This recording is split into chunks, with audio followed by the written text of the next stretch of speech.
We created Soil Capital back in 2013 from an observation that there was actually another way of farming, which has now a name. It's called regenerative farming. That was not only better for the planet, but also for the farmer and the farming economics. We've never stopped trying to find the right way to enable that change. A good farmer, a good agronomist, at the end of the day, is trying to increase something called soil organic matter. And soil organic matter is, in large part, carbon. And that carbon comes from the atmosphere. Carbon is a great indicator, but it's not enough. So what we do is we work with the farmers to reduce their carbon footprint, and they would sell their product to the food and ag actor who would sell it down the value chain. So we have 380,000 hectares today. We want to have 1 million hectares by 27. Farmers need to understand what it means to build a resilient system. Welcome to our Carbon Farming Odyssey, a journey across uncharted territories where soil is not just earth, but a living asset. Together, we set sail across the vast ocean of sustainable agriculture, mapping new value chains and covering hidden opportunities, cooperating and cultivating the future of farming. So in today's episode, we welcome Yannick Delvaux, agronomist, a true explorer of agricultural frontier, with experience spanning of a company, Soil Capital, which Yannick represents. He brings insight into how carbon farming is reshaping our landscapes, our economy, and could possibly also influence on the climate resilience. Let's dig in. The adventure begins now. Yannick, it's great to have you here today. You are visiting Poland and you are visiting our event. Firstly, I would like to ask you, could you share the origin story of Soil Capital and its mission in promoting regenerative agriculture? Good evening, Piotr. Thanks for having me. Yeah, sure. So it's actually a quite a long story now. So we created Soil Capital back in 2013 from an observation that there was actually another way of farming, which has now a name. It's called regenerative farming. That was not only better for the planet, but also for the farmer and the farming economics. And at that time, two of the three founders, Chuck and Nicolas, Nicolas being an agronomist and Chuck coming out of the finance sector, basically realized that there's a business case behind that. And since then, we've never stopped trying to find the right way to enable that change and that transition from what is called conventional farming to regenerative farming, which at the center of it, soil health.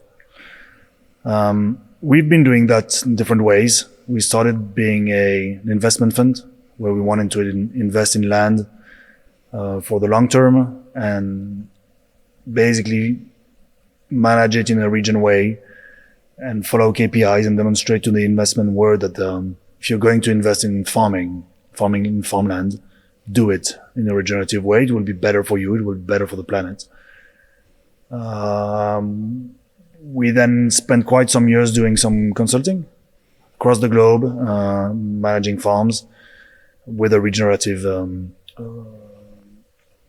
portfolio. And then in 2019, we did quite a pivot because we had, I can say, a realization that if we wanted to really be able to work with a day-to-day farmer, a normal farmer in the different parts of the world. Consulting was not what would bring that, and so we would not reach the scale and the impact we were looking at, and that's where we so in 2019 we decided to pivot from consulting to what we do now, which is working with the day-to-day farmer and with the rest of the value chain by implementing carbon farming, measuring it, certifying it, and being able to sell that to the rest of the chain. And at the time, there were no programs in Europe, so we quite pioneered that, and now we're developing it and evolving to go even beyond what carbon is, because farming is much more complex than just carbon. Yeah, I think it's amazing to bring something more than carbon, and of course there is like a management of the nutrition and also many other aspects. But I would like to ask you now, Yannick, how does Soil Capital's approach to carbon farming differ from traditional agricultural practices? As you said that I think you mentioned that there is like a taking care of the resources, yeah, and how we can like explain to our receivers what differ from that traditional agricultural practices, what you do in the Soil Capital. Yeah, so as I said, regenerative farming is at the core of it is soil health, and even if carbon had no monetary value, which it has, and why it's such a great tool, and maybe we'll be able to speak about that, but a good farmer, a good agronomist, at the end of the day, is trying to increase something called soil organic matter. And soil organic matter is, in large part, carbon. And that carbon comes from the atmosphere. So we were already quantifying carbon in our system before creating that scheme. And we were already implementing or advising the implementation of practices going in that direction. And that's about, if you want to maximize carbon in your soil, you need to maximize your biomass. So that goes with making sure you have good plant yields, making sure that you can have growing plants as much as possible during the growing season. So that's the crop, the cash crop, but also implementing what's called cover crops. In between them or at the same time, if you're depending on the practices, but also closing the nutrient loop with organic fertilizers. So basically, it's all that to bring more carbon, but it's also trying to minimize the amount of carbon that's being released from the soil. And the best way to minimize that is to minimize the soil disturbance, because every time a farmer heavily disturbs its soil, if we talk only about carbon, basically you bring oxygen in the soil and that burns your organic matter. Mm-hmm. Yeah, I think this is also very important what you said, that it's not only the sequestration, it's also what to do to keep the carbon, yeah, and not to release. And also when you talk about the water, yeah, that the organic matter also influence on the water storage, yeah, and because I can say that carbon farming term and the concept is quite hot topic these days, and it's discussed in many of the areas and many of the many of the occasions. We hear about the carbon credits, carbon payments, and carbon certificates, among other phrases. How to make sense of those, and also what is the offer of the Soil Capital, and can you explain how your carbon certificates system works for farmers? Yeah, because I think there is a lot of misunderstanding on the market, and this kind of phrases should be explained. So, what is your perspective as a Soil Capital on that? Yeah. Yeah, maybe if I may before that, as I said, carbon is a great indicator, but it's not enough. And what we see today is that it's important to look beyond that. It's important to look at the full system, also because more and more it's becoming a game of crop resilience, of food security. And if you can develop a better farming system, you're also investing in that food security. And we were measuring it through carbon because, as I said, it's from the organic matter, which is a great segue to water sequestration, water availability, so to resilience.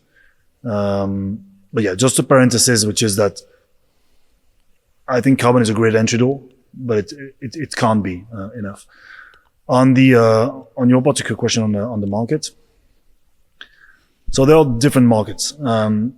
There's the one people usually think about, which is the carbon European scheme market, which is basically right to pollute that big industries need to have. Think about the metal industry, heavy industries. Mm-hmm. Basically, they need to have those emitting permits to be able to work. That's an obligatory market that's regulated directly through a marketplace following the Kyoto Protocol. We're not at all in that. And carbon farming in general is not at all with that. The other big portion is what's called the voluntary market, which is less known. And all the carbon farming schemes are playing in that field. And there you need to understand. So basically, it's a voluntary market, so it's peer-to-peer. Mm-hmm. There's no marketplace, and the price is dictated by the willing of the different parties to pay. What is there? It's in there. There are two different sections. The first one, which is the most known, is what's called offsetting. So basically, you have a company in whatever sector polluting somewhere and quote unquote doing good by buying carbon credits, which is one of the points you mentioned, elsewhere. Mm-hmm.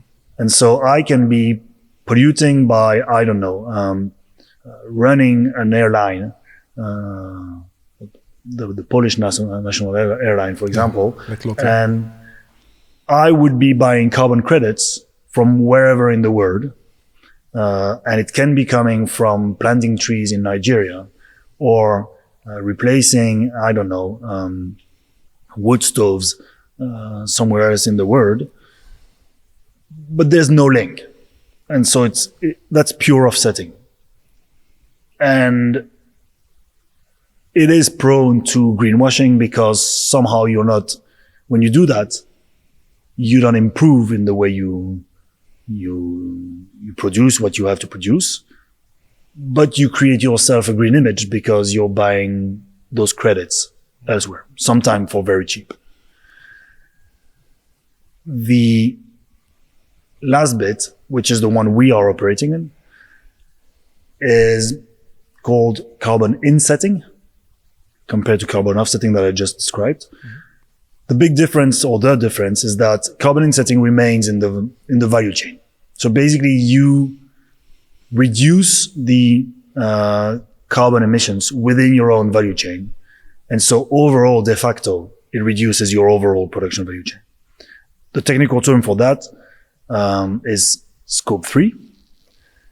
And if I use farming as the example, Scope 3 is for a company is everything that's coming in your value chain, but upstream and downstream from yourself. And for example, for a food processor, farmers are upstream in their value chain. But if you look at where the emission comes from the big food and ag processor in the world, it's actually coming from the field. And so what we do is we work with the farmers to reduce their carbon footprint. And they would sell their product to the food and ag actor who would sell it down the value chain. And so by doing so, and when you have a food, a brewer, for example, be it Belgian, you can go there. Belgium is famous of a great breweries. Yeah.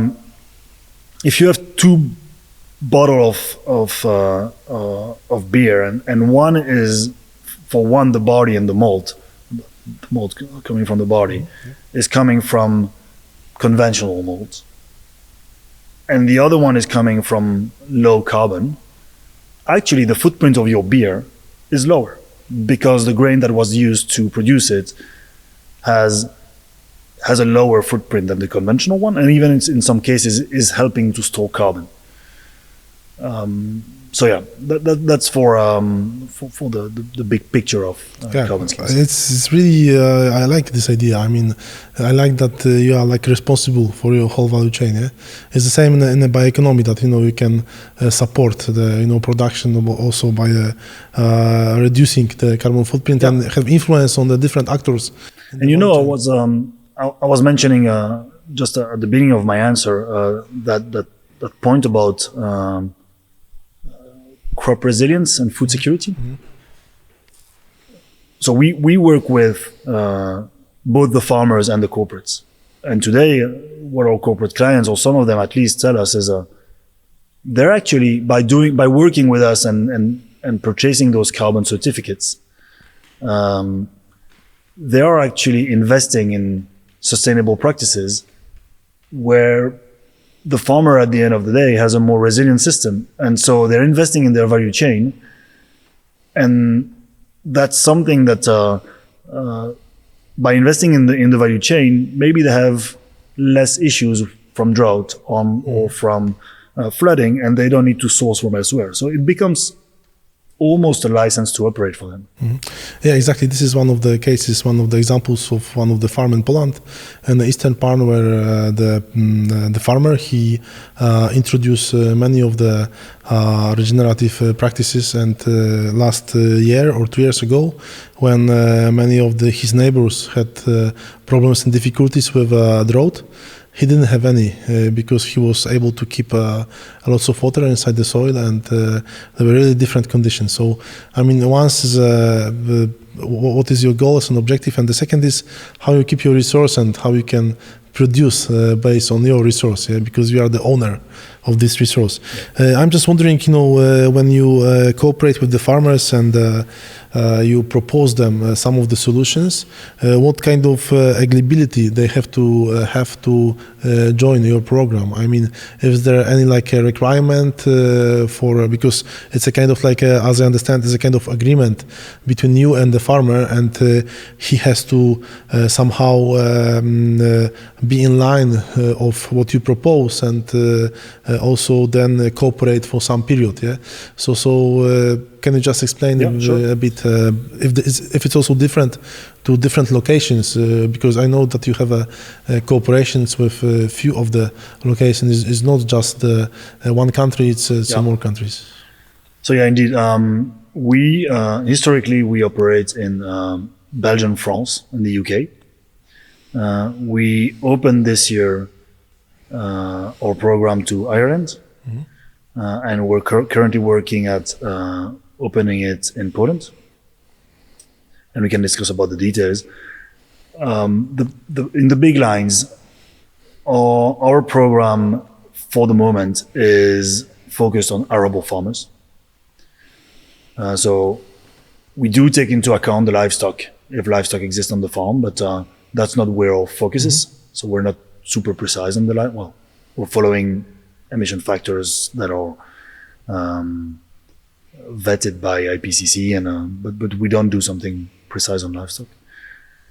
And frankly, so there, apart from being in the right country and being an arable farmer, we have no restriction. Of course, the size of the farm matters, just because entering in our program has a cost. Not a huge cost, but it has a cost. And so for the farmer, for it to make sense for the farmer, size matters. It typically, what we see is farmer with 7,500 hectares above joining us. You said that it's costly. Why is there a big cost entering the program? I mean, what kind of change the farmer has to provide? I mean, like, for example, switching from the conventional farming, more or less. I mean, so first there's a cost. Farmer pay us to be in our program. Okay. And that costs vary from country to country. If I, for example, in France and Belgium, it's 600 euros for the moment to enter, and then after that, it's 3 euros per hectare. So that's only for joining our program, and then but of course. Okay, so 600 euro is an initial payment. Yes. For a hectare, and then regardless the size of the farm. That's a fixed price. It's a fixed price. Okay, it's not okay. And then the farmer pays how much euro for a hectare? And then the subsequent year, it's 3 euros per hectare. Okay, so it's. I mean, it is a cost, but in my opinion, it's not a huge cost. I mean, okay, you have not always the opinion of everyone, but yeah. Okay, I mean, you have to trust, of course, yeah, and then this is a kind of difficulty that you have to. And it's new. It's new for farmers, so they. Like everything new, you don't get everyone, and you're getting the early adopters, and then you get the other ones. Of course, yeah. On terms of to the rest of your question, one thing we're very cautious about is not being prescriptive, and that's something that's really appreciated by farmers. Too many times the farmer are being told what to do, and being in Europe, you know how it works. Farmers are receiving quite substantial amount of money from the public, from the CAP. Yeah. And in many cases, that's how farms survive. And in most cases, the way these payment work is basically you are being told what you need to do if you want to get the payments. Yes. And in many cases, that's far from the farmer's reality. And so one thing that farmers do like in our approach is, of course, we're helping them navigate what they should be doing on their farm if they're asked for it. But at the end of the day, we provide them with a toolbox, telling them what tools are in the toolbox. And farmers are good sense, and they know their territory, they know their farm. They know the constraint they have. They make the final decision of what they're willing to do, and what we will be doing is monitor that, measure it, and we can get into details afterwards. But and we will pay them on the outcome. And so the way it works is basically the farmer enters the program. We would do a first round of data collection, modeling of the carbon to basically, to define what we call the baseline. That's their starting line. And then we have two cases, and that's quite unique. At that point, if the farmer has net emissions above zero, so he's a net emitter of carbon, he's what we call a net emitter. And below zero, a net sequester. And that will define the way that given farmer is being paid. If you're a net emitter, you are, for the program lasts 5 years. We will every year collect the data, and that's for 5 years. And we will, if you're a net emitter, you will be compared to your own baseline. So, for example, if a farmer during his baseline is at 200 kilos of CO2 equivalent emitted, every year he will be compared to that 200 kilos. And he needs to in order to generate certificates and being paid, he needs to improve. So every year where his average emission is below 200 kilos, that will generate certificates. And a certificate is 1 ton of CO2 equivalent, avoided or sequestered. But if you wouldn't fulfill the requirement, then he's not given the certificate, yeah? So yeah, if a given year for whatever reason, weather or whatever, that farmer is above, he will not indeed get paid for that year. Doesn't mean that the next year, if he gets better, of course, he can't be paid. We know how the weather now changed the conditions. And so the other, back to my baseline, if for your baseline you're below zero, so that farmer is actually already storing carbon on a net basis. Then we're not comparing him against himself, because he's actually already doing good for the, he's already producing common good. He's already storing carbon that others are emitting. We are comparing it to what we call the regional baseline, which is basically a modelization of what is commonly accepted as being common practices in a given region. And the reason why we developed that since the beginning of our program is because we absolutely wanted to have the early adopters, the people that have not waited for carbon schemes to arrive, to start doing good. We wanted to be in a position where we could reward them. And that works pretty well today.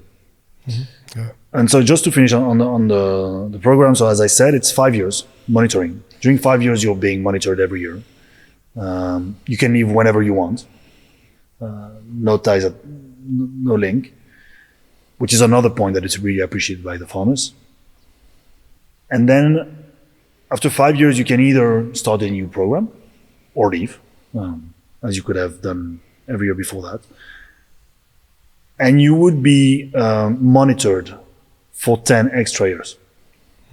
Basically, we would, through satellite imagery, monitor that you don't revert your practices. Why?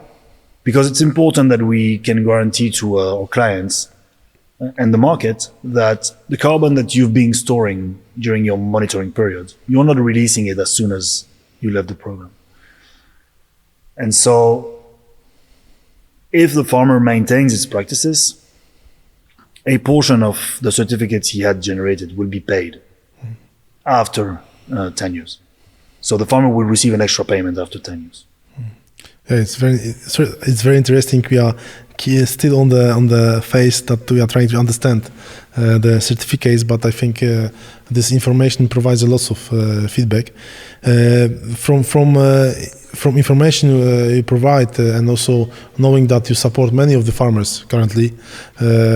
It's kind of I think challenging to monitor all the process. And also here's my question about the methodologies or tools used to ensure the accuracy and also credibility, and then in the monitoring process also providing all of this information. So can you say a bit about that? Yeah. So there's many things in that. The first thing I'd say is the importance of the model. There are different types of models with different types of accuracy. And it's important to select a model that reflects correctly what's really happening in the field.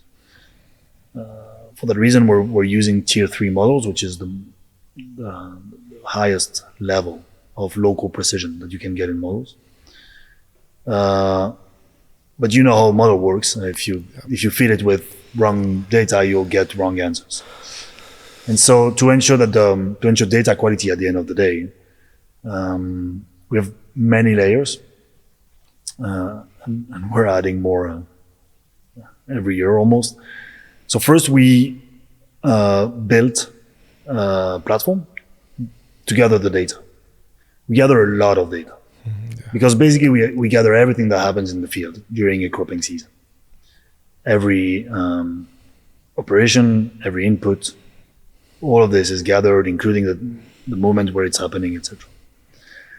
So we needed to build a platform that enabled the farmers to do that easily. So we did that. In Poland, we have a local partner called IUNG-PIB, with whom they do the data gathering, but they have a similar platform. But if I speak only for our platform, So first, the platform is built in a way where we're trying to be as user-friendly as possible to ease the data encoding and limit mistakes. And on easing the data encoding, we're more and more trying to gather the data where it exists so the farmer don't need to input it a second time if it already has it somewhere. That's first. Then we're also doing live checks to try and understand if the farmer hasn't put it something that doesn't make sense. If I take a trivial example, a yield that wheat yield where the farmer would input 70 because he's thinking in quintals, so 100 kilos instead of tons, and we're expecting tons, we would spot it easily. That's an easy example. We have some more advanced. That's a second layer, because maybe something I haven't mentioned is that in our approach, the farmers do a big portion of the encoding.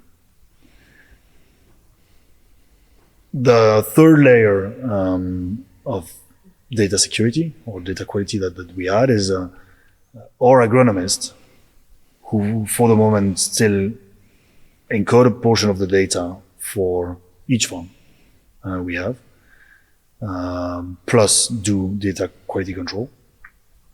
They have an internal tool that is basically trying to spot common mistakes that we're seeing or trying to spot oddities. Mm-hmm.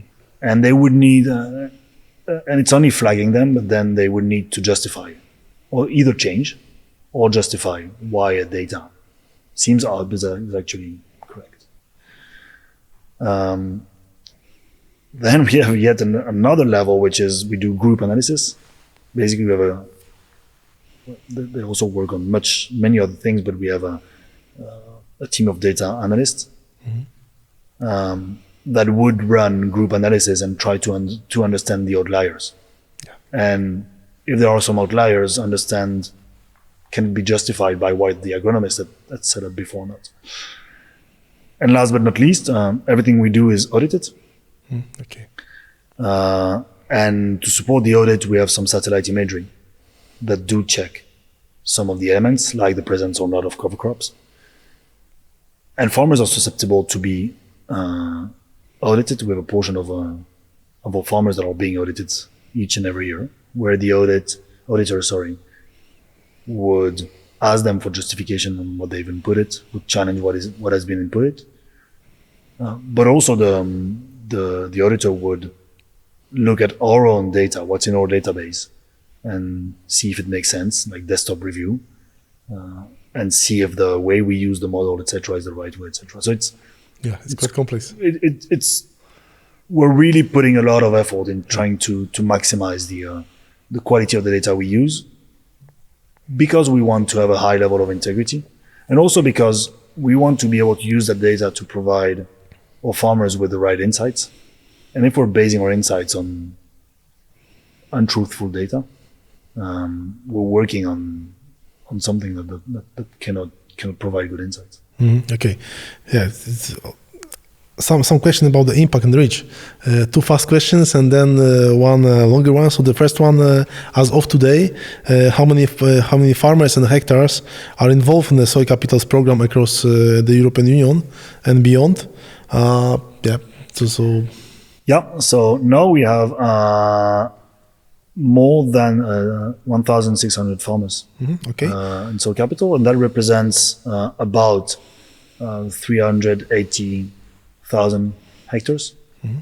And when we think about some average financial benefit for farmers who participate in the program, do you have maybe some data about like an average benefit for these farmers who are involved, based on these scenarios which you explained? Yeah, so can vary a lot. Yeah. Okay. Depending on the farm size, practices, region, etc.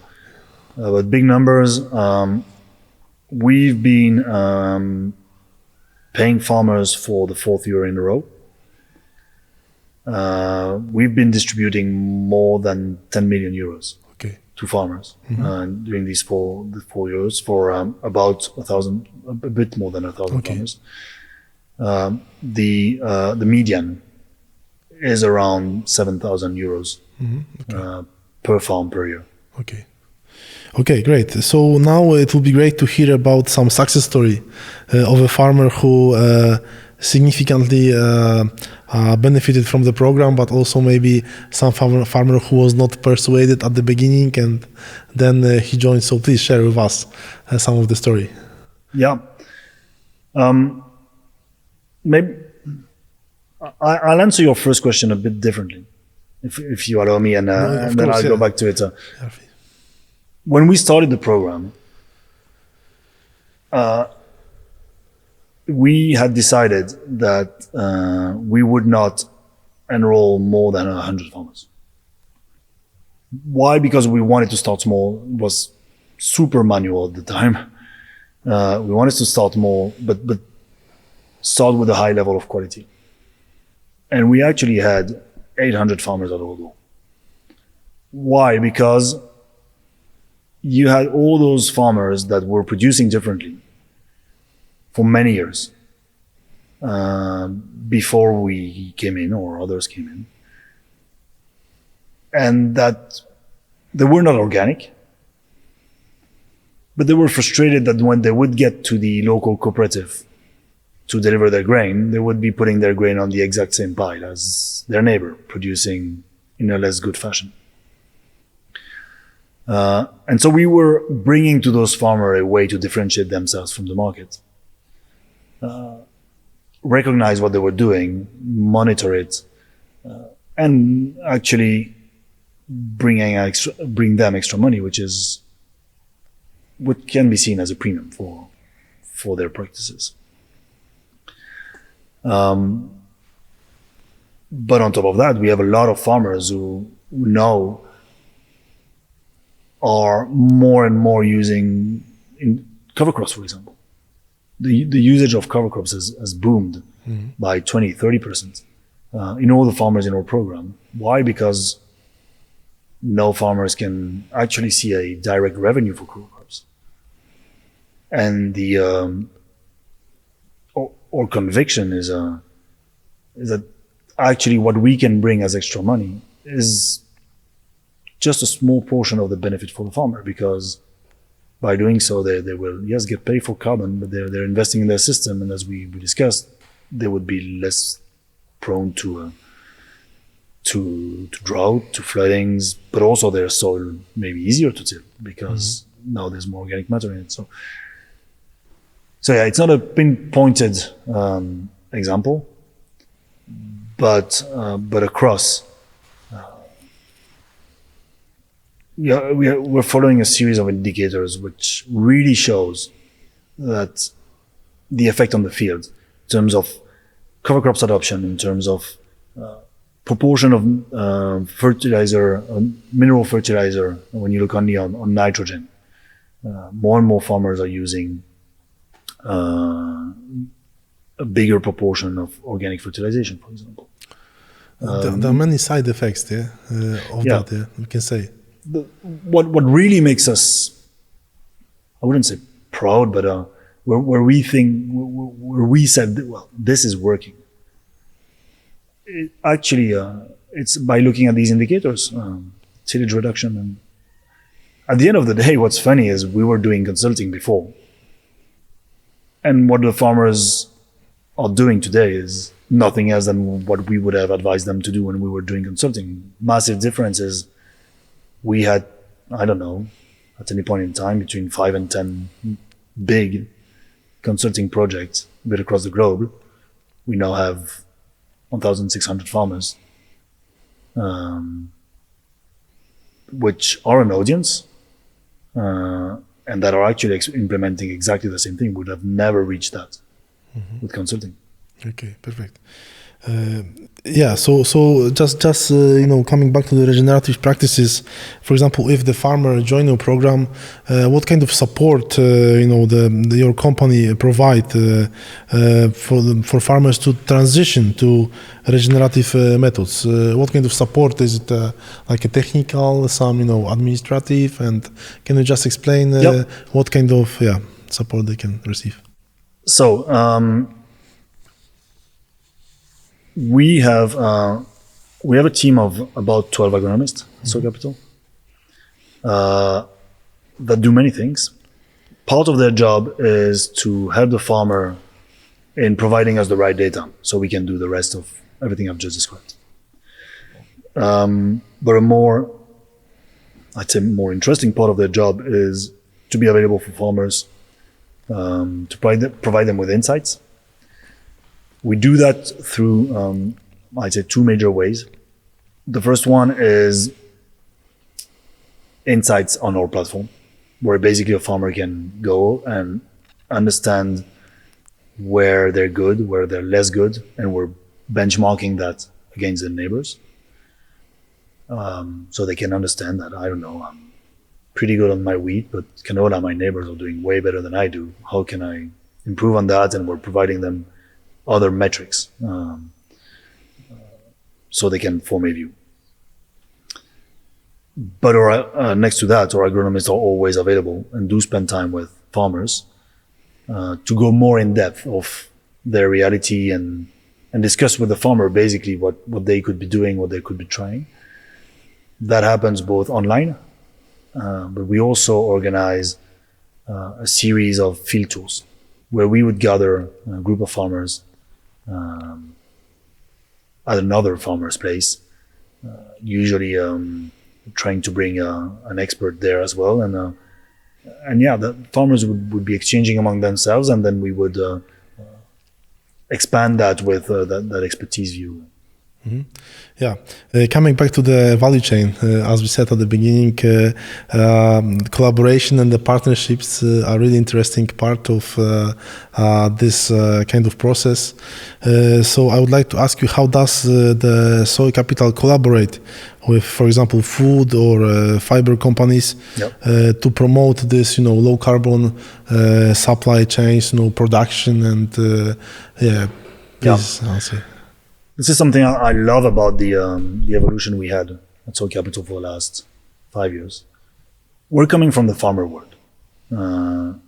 We've started doing consulting, and so the first thing we did when we started this program is we recruited farmers, and these farmers started to generate certificates. And then all of a sudden we were in a position where we needed to sell those certificates to a world we didn't know, and it's the rest of the value chain. And so we learned a new job. It took time. It was and is still sometimes painful, but to talk to these companies. And what I love about it is that more and more, so these companies came in because they had set carbon reduction targets and they needed to reach them. And we were, as I said at the beginning, most of the emissions of these food and ag companies, they come from their from the production of the grain or whatever comes before that. But more and more, these companies are actually coming because they understand they need to invest in their supply chain on top of meeting their carbon goals.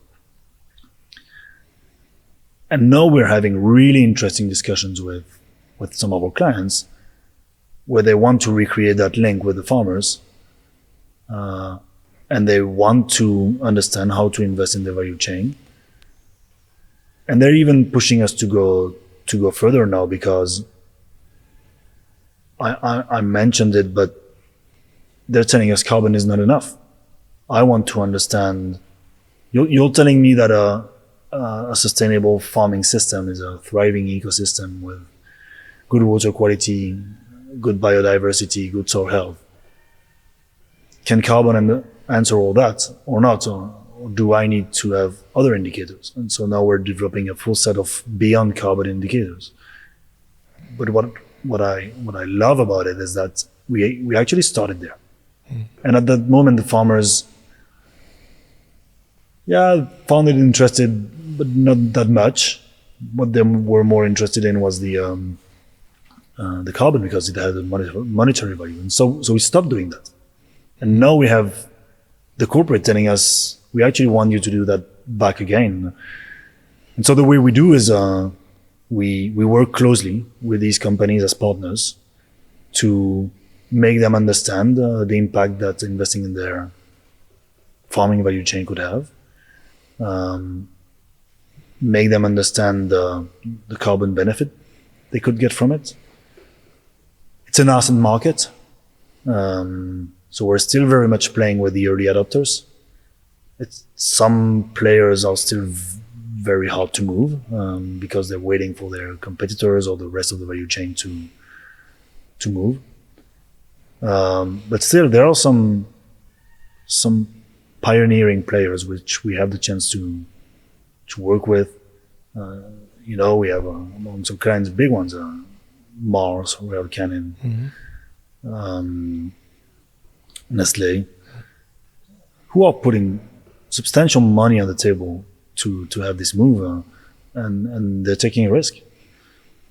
We spent quite a lot of time working with them, but it's creating a very virtuous circle because they're putting money on the table that can go to the farmer, and the more farmer sees that this is tangible, this is real, and there's a real interest, more farmers join. And so our job is to really be in between those two worlds that unfortunately don't speak enough anymore. Yeah, I'm just thinking about how the farmers also and the companies transfer the message to each other, and think about for example, the role of the cooperatives or some partners within the value chain who meet each other and say, look, the program is really interesting, and it helps us to fulfill some of the objectives. Can you observe that they are playing some role in reaching out the program within the value chain, and or you have to contact with every individual partner, set up the base and the trust and everything, or with your expansion, is it coming easier to get more partners, and somehow you think we have too many of them, and it's not easy to scale up and everything. So it's easier. It's far from easy, but it's easier than 2 years ago, I'd say. It is still an early stage market, and it's an early stage market where the legislator has not yet fully positioned itself. There are some quite advanced legislation coming, GAG protocol, CRCF, but still, these companies are not. They're not constrained at doing anything, but they do have a vested interest at, I don't know if collaborating is the right word, wouldn't say it's to that level, but at going in the same direction, because two main reasons come to my mind. The first one is these companies are buying one, sometimes two crop, or the certificates come. Well, they're purchasing one or two crops from a given region, say. The farmers in those regions, they produce more or much more crops. A buyer could be interested in buying wheat and corn in, I don't know, north of France. Yeah, but the farmers in north of France, they're producing potatoes, sugar beet, fava beans, peas, canola, you name it. And maybe something I haven't mentioned is that farmers that enter a program, they do need to enroll the entire farm. Why? Because we want to be able to, monitor it fully, because farming is a system. You can't just pick and choose one crop, and if you want to understand it, you need to understand the crop rotation and the impact of one on the other. And two is because we don't want to be in a position where the farmers do actually good where they're being monitored and do less good when they're not. And so what we have is full farms that produce, wheat and corn, but also all the other crops. And so these companies have an interest, if they want the system to be to last in time, and we're playing a big role at coordinating all this, but we also need to sell the certificates that are coming from potatoes, sugar beet, fava beans, canola. So that's one. Mm-hmm. And the second one is they have an interest. For the moment, one of the issue is that not the entire value chain is not always participating. Sometimes you have the first transformator. We work a lot, for example, with the malting industry. Mm-hmm. The malting industry is some of them taking some risk. We have a big collaboration with Malt, who's one of the biggest maltster in the world. They're taking quite some risk at buying low carbon barley and developing a relationship with us and with farmers for supply chain. But they do need to have the brewers that are happy to buy low carbon malt. And some of them are, but not enough of them. Mm-hmm. And so, for example, Malt has also an interest at their competitors who are serving the same brewers to be proposing the same thing so that they can create a push effect where, well, now the brewers are buying it and they would pass it on, happens to be the end of the chain, but they pass it on to the end consumer. So, they do have a vested interest because they're taking risk. They have an interest at their competitors taking similar risks. So it does create a movement in the market. Mm-hmm. Okay. When we are talking about the measurements and also some monitoring, I would like to ask you what environmental indicators does your company track to assess the program success? If you can shortly maybe mention what kind of environmental issues are measured, or maybe related to water, or of course we talk about the emission, but if you just sum up some of them. So we recently launched a full set of new indicators that we call Beyond Carbon. And it's based on 5 pillars. Well, it's based on a unique score for the farm, and I can explain that. And on five big pillars, which are soil health, water quality, and climate, where you would find carbon, biodiversity, and last but not least, socio-economic well-being of the farmer. So those are the 5 pillars, and for all of them we would provide a score that is populated by today a set of 32 indicators that are coming from the scientific literature. And the way we do this is we have all that data that we collect from the farmers first. And we have at heart not to collect one single data point extra from the farmer if we can avoid it, because we want to limit the burden on the farmer.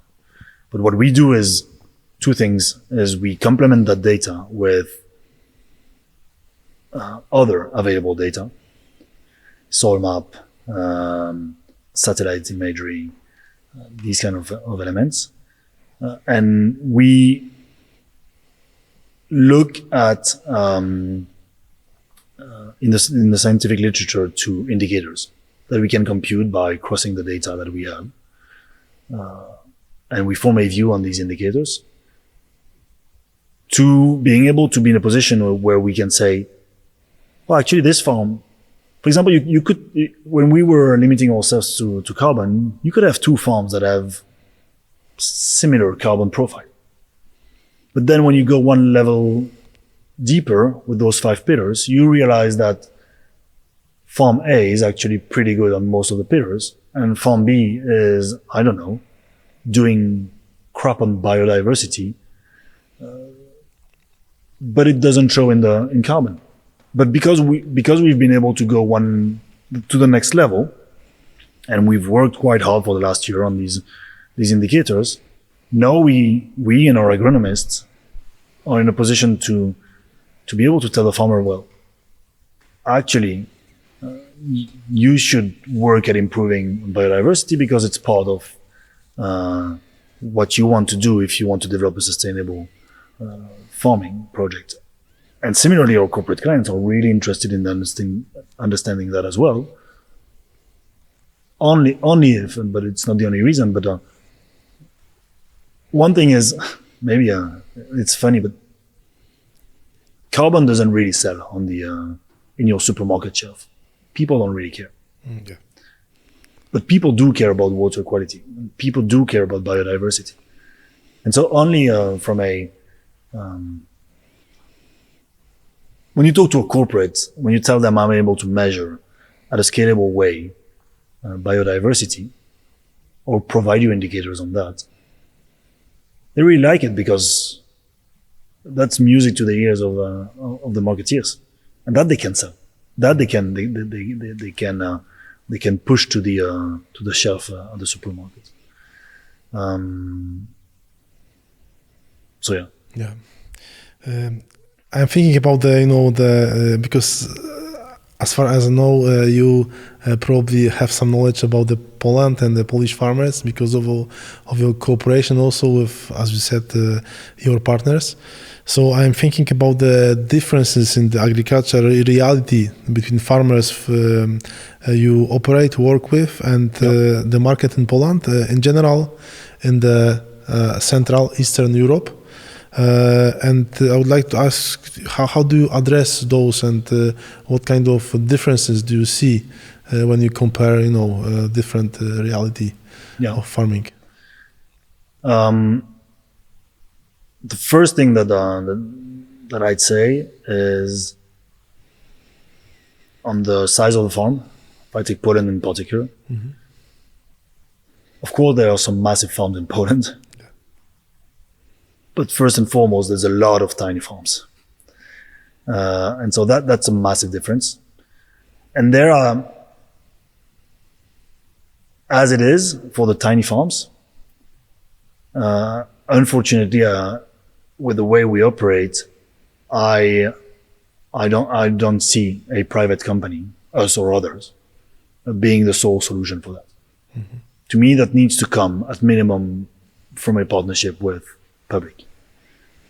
Because at the end of the day, a private company comes with costs and you need to be able to cover them. And the reality is today on tiny farms, really hard, if not impossible to cover. So that's one. The next thing, which I find is a particularity of Poland as well, most of the regions are really low in soil organic matter. It's not due to worse farming practices. It's mainly due to the type of soil, very sandy in many places, which on the other hand gives a good opportunity to store more carbon because the soil is more depleted. Other than that, from what I could see, there's a lot of improvement to be done on cover cropping. Probably more than what we're used to see in France, Belgium, and the UK. To me, that's mainly that. Quite a lot, yeah. I mean, That's good. Yeah. I'm just saying that you sum up with many of the insights, and I was not expecting so many. So thanks a lot for this examples. Talking about the future outlook, I would like to ask you what are your goals as a Soil Capital for the next 5 years in terms of farmer participation and land coverage, also expanding the program to other countries, to other continents. If you can just share with us what is your vision and how you see also the challenges and some difficulties here with which comes. Yeah, sure. So we're quite established in our historical countries. We want to. So we have 380,000 hectares today. We want to have 1 million hectare by 27. And we are expanding.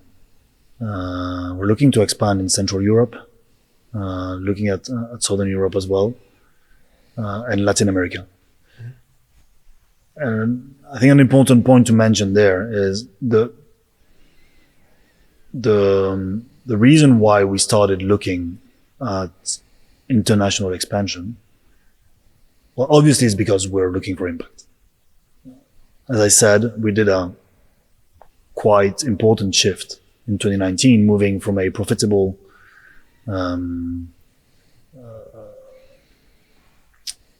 with a small team consulting business to a less profitable business on the carbon, but with much more impact potential. And that's fine, because at the end of the day, the company was created to create impact. And we're really truthful to that. So first, international expansion to answer that, but also because I mentioned some of our corporate clients, they don't source only from Belgium, France, UK. And they're trusted partners, and they're asking us to be in other countries where that are also important sourcing for them. I mentioned that we opened Ireland this year. The main reason if you look at the European big arable crop farmers, you wouldn't go in Ireland. I mean, maybe for dairy, not for arable crops. Yeah, but it happens that Ireland is a key player in malting barley, and really important for companies like Bourg-Malta or others. And they have a premium sector there. Also because, well, two main reasons. They have the Guinness, that's one. And then they have single malts, whiskies. So very, very high premium, and it's really important for them, very strategic. And so we decided to go there. We wouldn't have gone if one of our clients, important one, had not asked us to consider that region. And it's the same in Poland. As I said, we're actively looking now, but also in other regions of the world. So as far as I understand, you have to know exactly how is the structure of the value chain, yeah? Because I mean, if you know what are the actors in the value chain, then you can reach out and look for farmers from that value chain who can support this value chain. Otherwise, you are not focusing, like an individual on the farm, on the farming. You are looking for the whole perspective, yeah. Yeah, exactly. And I want to come back to a point you mentioned earlier, and I missed in my answer, which is the rest of the upstream value chain. Mm-hmm. Because they're essential players, the likes of the cooperatives that do gather the crop of the different farmers, and that do supply these corporates or traders. And it's really important that we're able, and we do it. We do it in France, we do it in Ireland, we do it in Belgium, we do it in the UK. We have good relationship with them, where sometimes they bring they are the one that do play the agronomist role with their own farmers. And so we train the agronomists from these cooperatives to train the farmers. And if I take the case back in Ireland, basically it's a really integrated approach, where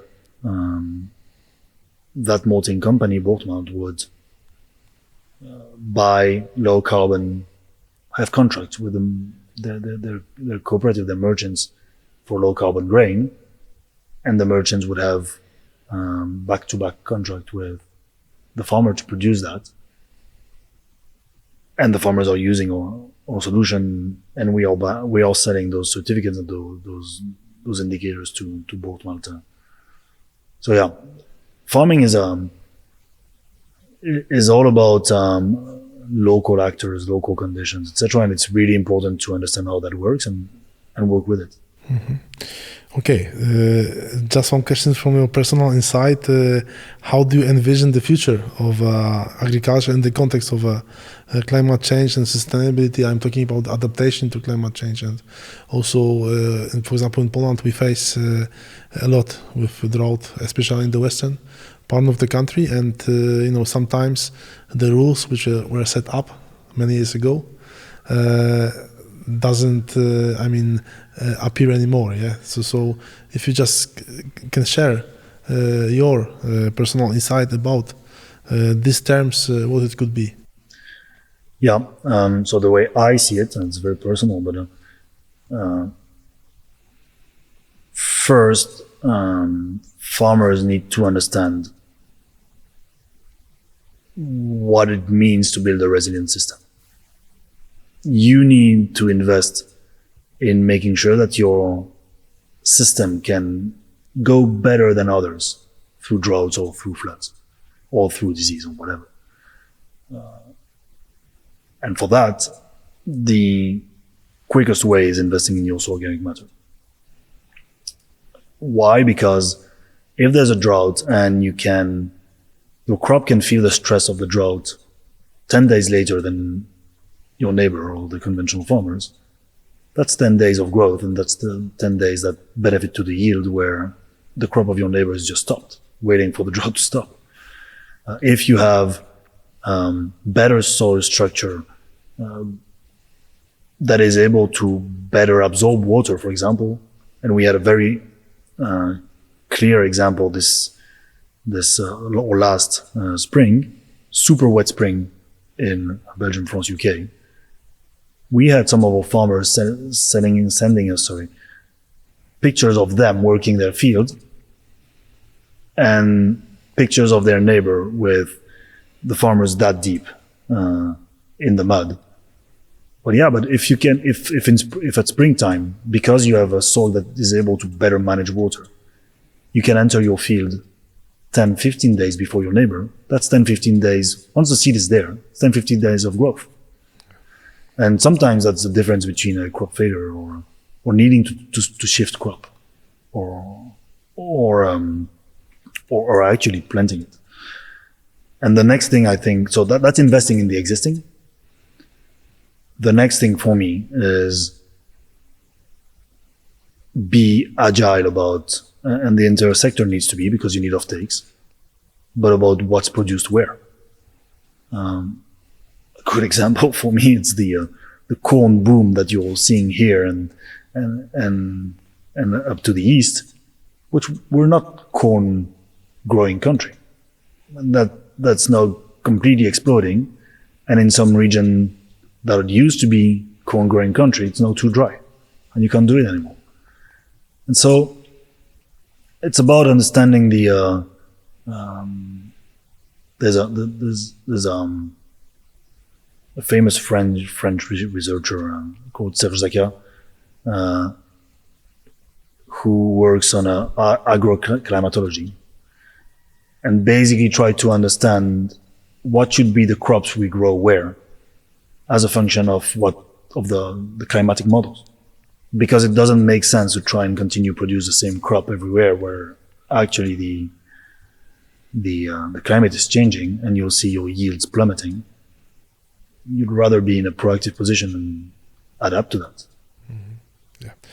Okay, coming to the end, I would like to ask you if you had one message to share with farmers, but also investors, policymakers listening to the podcast, what would it be? Yeah, to farmers, to me, it's really important to monitor your soil. Look at what's, take a shovel, look what's underneath. Work as a function of what you observe, not as a function of recipes. But also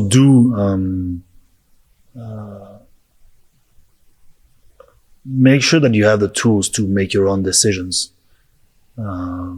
Too often, at least in the countries that I know well, Belgium, France, UK, too often it's not the farmer deciding exactly what's happening on the farm. It's the input seller, and that needs to change, because the genius is in the farmer. He's the one taking the risk. He's the one that should be investing in it. I also think that this transition will not happen from public money only. What the public is paying now is not enough to support the transition.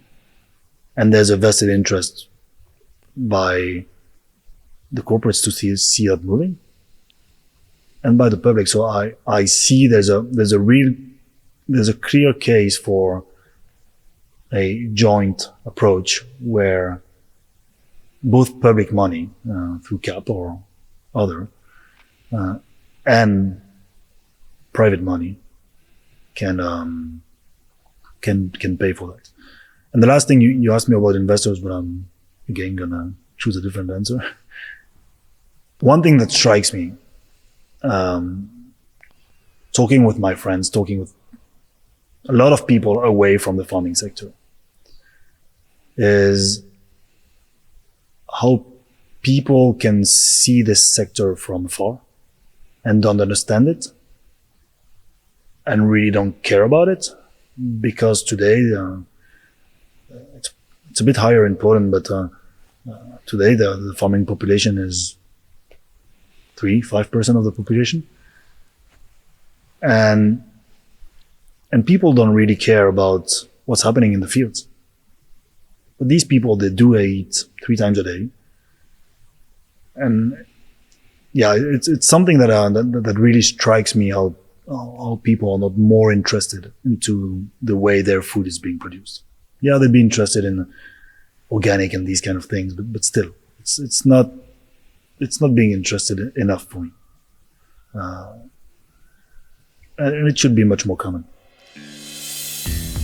Yannick, many thanks for a great discussion. It was a pleasure to know your opinion and also what you do in the Soil Capital.